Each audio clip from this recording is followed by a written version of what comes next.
Have you ever poured your heart into someone only to feel like they were slipping further away? Ever given your all only to be taken for granted? What if I told you the secret to making him chase you isn't more effort, it's less? That's right.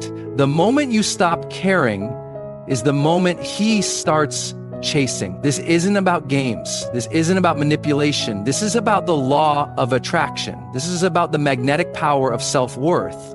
Because here's the truth. People don't chase after those who beg for their attention. They chase after those who are too busy living an extraordinary life to notice who's watching. Let me break it down for you. When you stop obsessing over his texts, when you stop rearranging your schedule for someone who wouldn't do the same for you, when you stop dimming your light to make him comfortable, something shifts. You reclaim your power. And power? Power is irresistible. I've seen it 1,000 times. The woman who stops waiting by the phone and starts building her empire, suddenly he's intrigued. The woman who stops pleading for commitment and starts living like she's the prize, now he's scrambling to prove he's worthy of her. That's not coincidence. That's strategy, that's psychology. That's the unshakable truth. You teach people how to treat you by what you tolerate and what you walk away from. So here's your challenge starting today. Stop caring about the wrong things. Care about your purpose. Care about your joy. Care about your standards. And watch. Just watch how the universe responds. Because when you become the woman who knows her value, the chase begins. And honey, it's not you running after him. It's him realizing too late what he almost lost. Now go out there and live so fiercely that the right man has no choice but to run to keep up with you. Let's go. Let's talk about one of the most counterintuitive truths in human psychology, the law of reverse pursuit. This isn't some cheap dating tactic. This isn't about pretending not to care while secretly counting the minutes until they text back. No, this is about the undeniable, almost gravitational force that pulls people toward those who refuse to beg for their attention. Here's how it works.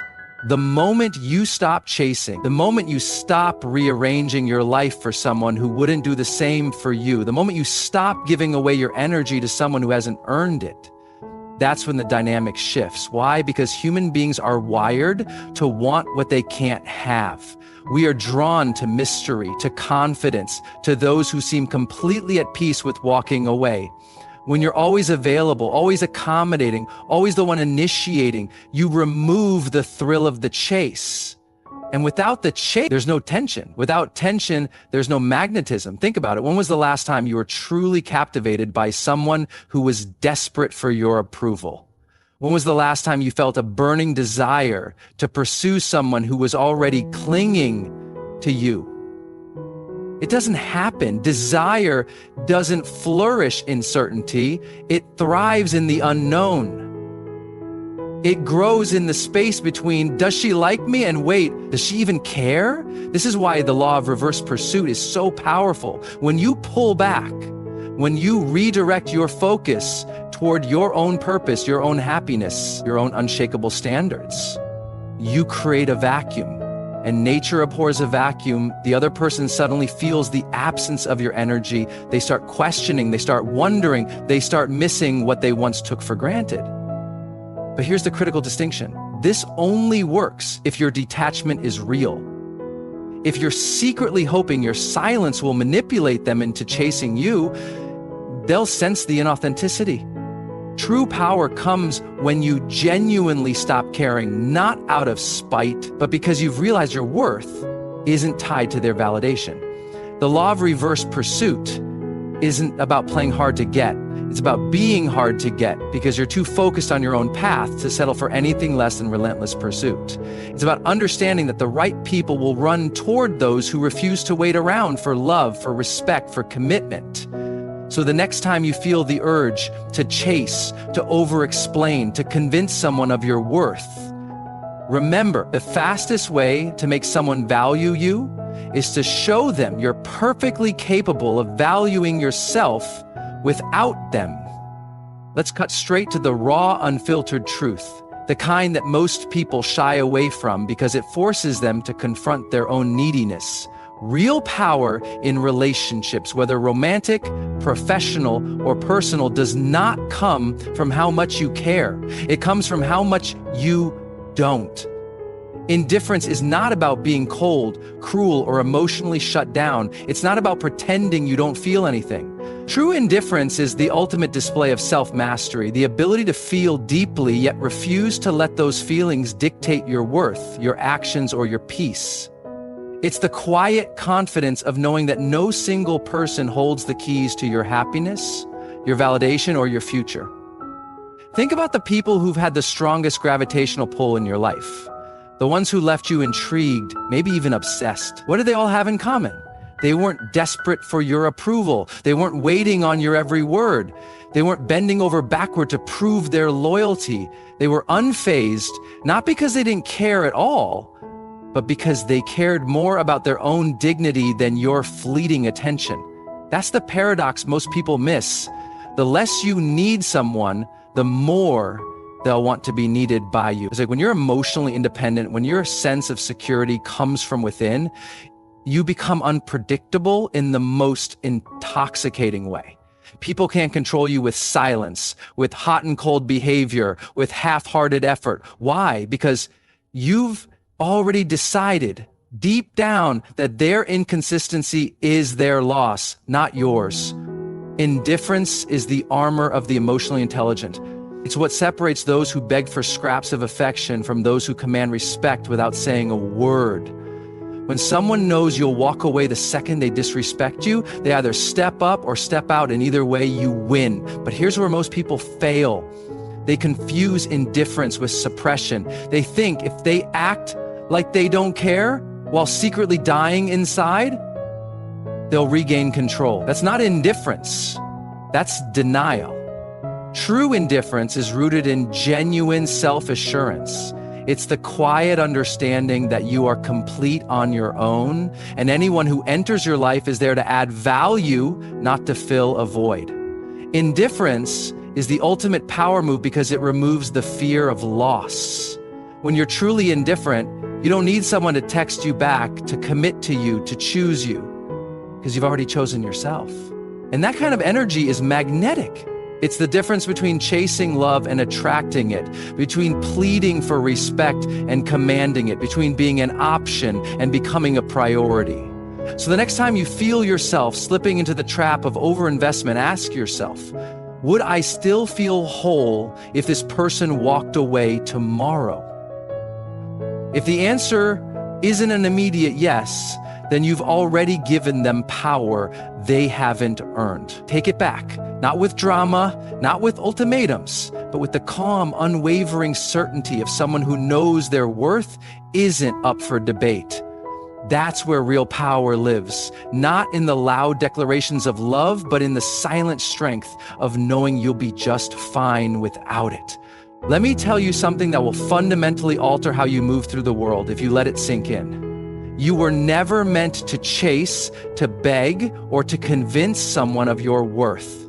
You were born to be pursued, to be valued, to be the reward that someone else works to earn.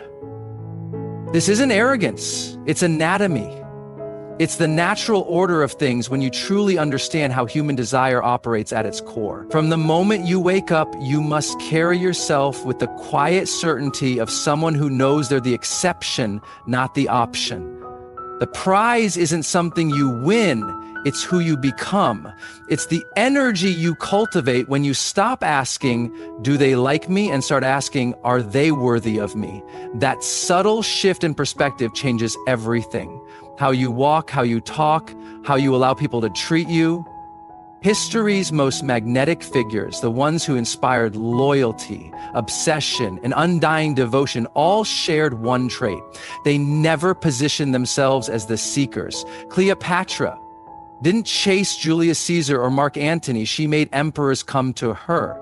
The most sought-after artists, entrepreneurs, and lovers don't pitch themselves. They create something so undeniable that the world lines up for a chance to be part of their story. That's the prize mentality. But here's where people go wrong. They think being the prize is about looks, status, or achievements. No. Being the prize is a state of mind. It's the unshakable belief that time with you is a privilege, your attention is a gift, and your love is something to be earned. When you operate from this space, you stop negotiating for bare minimum effort. You stop excusing half-hearted behavior. You stop settling for people who treat you like you're disposable.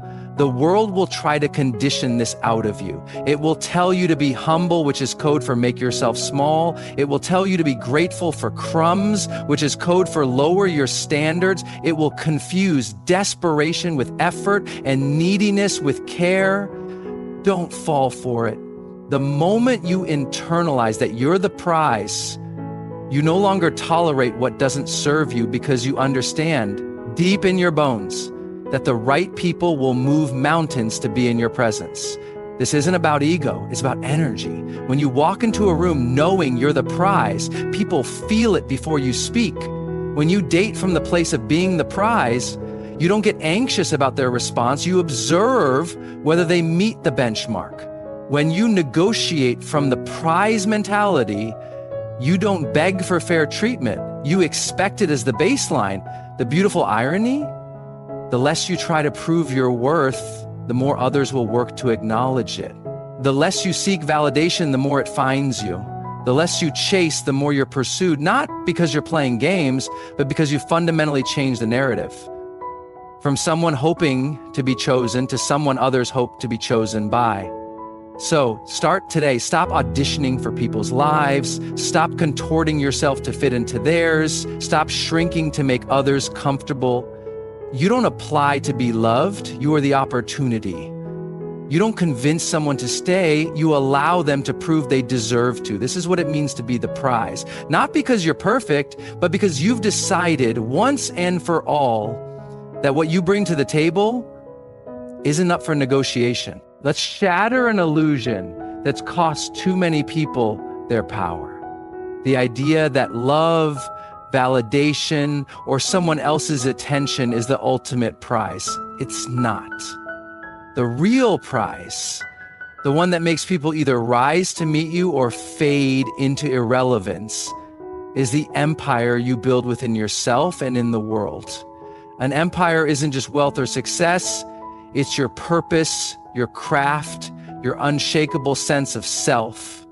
It's the life you construct so boldly that no single person could ever be the center of it. Because here's the truth no one tells you. People don't chase after those who make them the entire universe.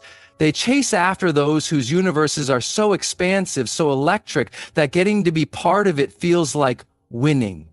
When you shift your focus from, do they want me, to what am I building? Everything changes. Obsession over texts turns into focus on your next move. Anxiety over someone's mixed signals transforms into energy poured into your mission.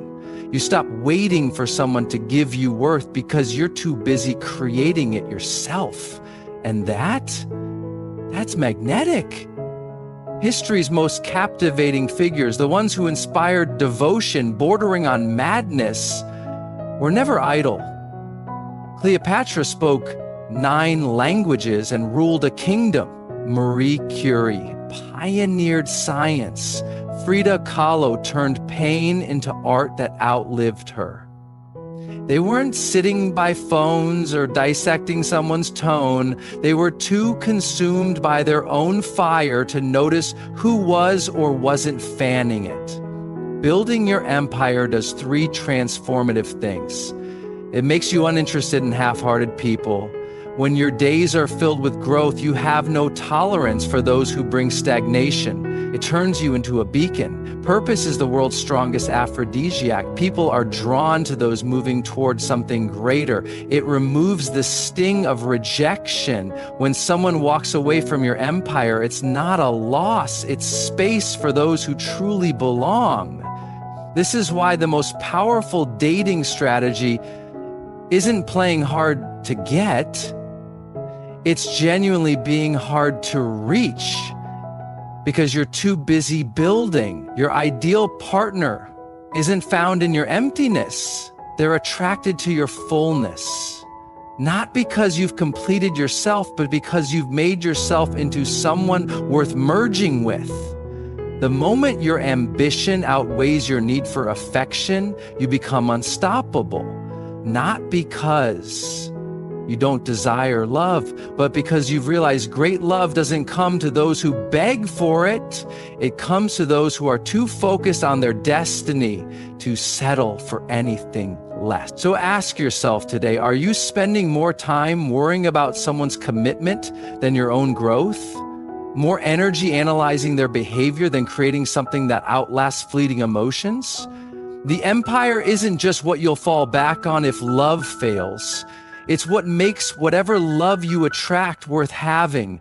Build it so grand that only those brave enough to match your intensity dare approach. Let's confront a brutal truth most people avoid. No one treats you better or worse than what you silently permit. Every interaction, every relationship, every dynamic in your life is a classroom where you are the professor, whether you realize it or not.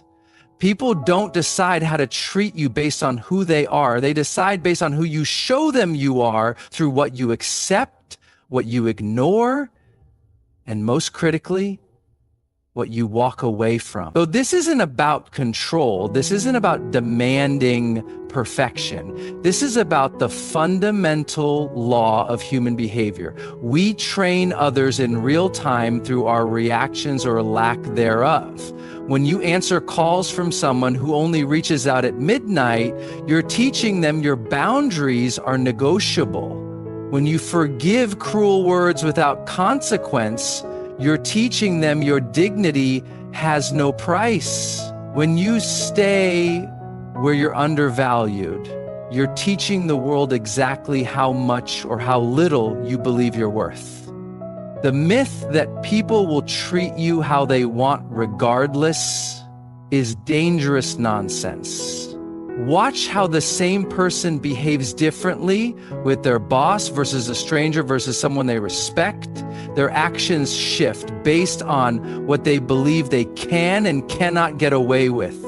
Your power lies in making it crystal clear what you will and won't tolerate, not through empty threats, but through unwavering consistency in your standards. Consider this: the most respected leaders, the most cherished partners, the most admired friends didn't achieve those dynamics by accident. They didn't hope people would magically know how to treat them. They demonstrated it through their composure when tested, their boundaries when pushed, and their willingness to exit situations that no longer served them. They understood early that you cannot request respect. You can only require it by what you permit to remain in your life. This requires a level of self-awareness most avoid because it's uncomfortable. It means auditing your relationships and asking, what behavior have I normalized that I actually despise? Where am I giving third, fourth, fifth chances to people who've shown me who they are the first time? When did I confuse being understanding with allowing someone to repeatedly cross lines I set? The moment you stop explaining your worth and start demonstrating it through action is the moment everything changes, not dramatically, but decisively, through the quiet strength of someone who no longer begs for basic decency because they've made it clear it's the bare minimum. You teach people through what you celebrate, what you challenge, and most importantly, what you refuse to entertain. There's a seismic shift that occurs when you operate this way. The same people who took you for granted suddenly become more considerate, not because they changed, but because you changed the rules of engagement. The ones who can't meet the new standard will resent you at first, then either rise to match you or remove themselves from your orbit. Either outcome is a victory.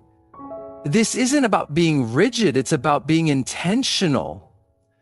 It's understanding that every time you let something slide that erodes your self-respect, you've just given a masterclass in how little you value yourself.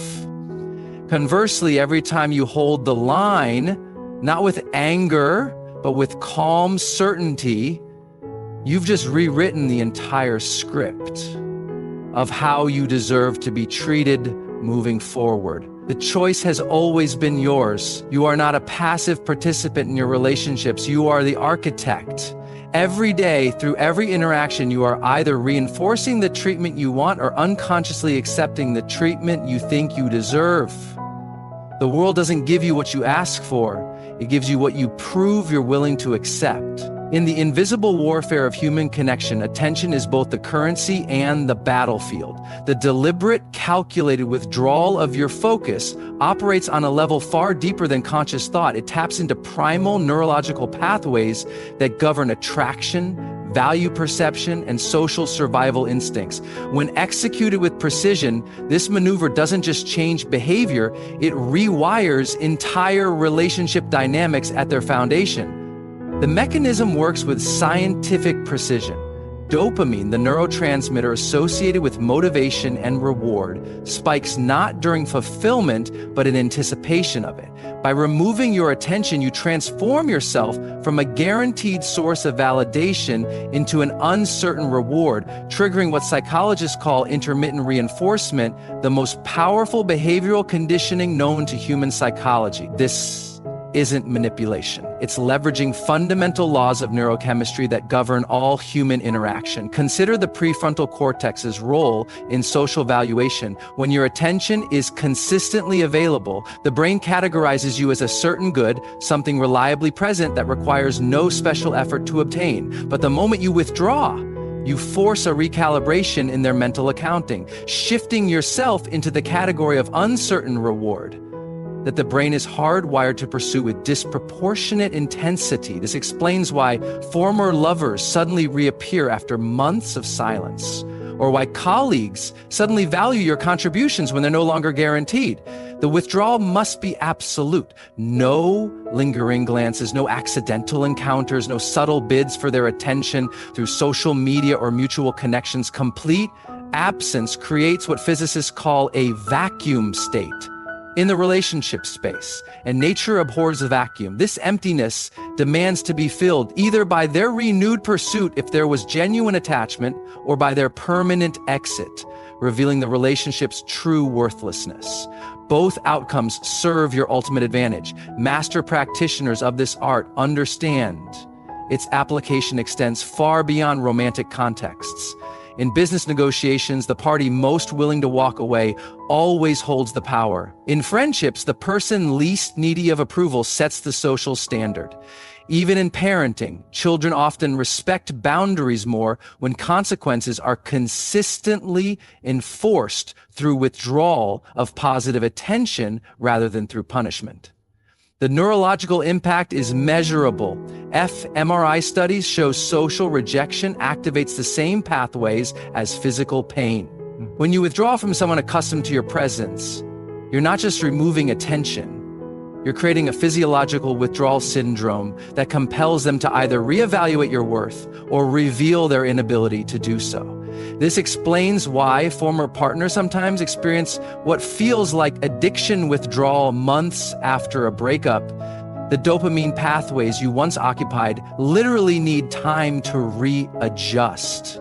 Your silence becomes a mirror, forcing them to confront uncomfortable questions. Was I taking them for granted? Did I underestimate their value? Am I the reason they walked away? This internal dialogue is infinitely more persuasive than any argument or plea you could voice, because the conclusions are theirs alone to reach. The most powerful messages are never delivered, they're discovered. Strategic withdrawal operates on multiple timelines simultaneously. In the short term, it creates space for their curiosity to grow. In the medium term, it allows their memory to soften edges and amplify positive qualities, a cognitive bias known as rosy retrospection. In the long term, it either draws them back with renewed appreciation or filters them permanently from your life, both outcomes representing an upgrade from the status quo.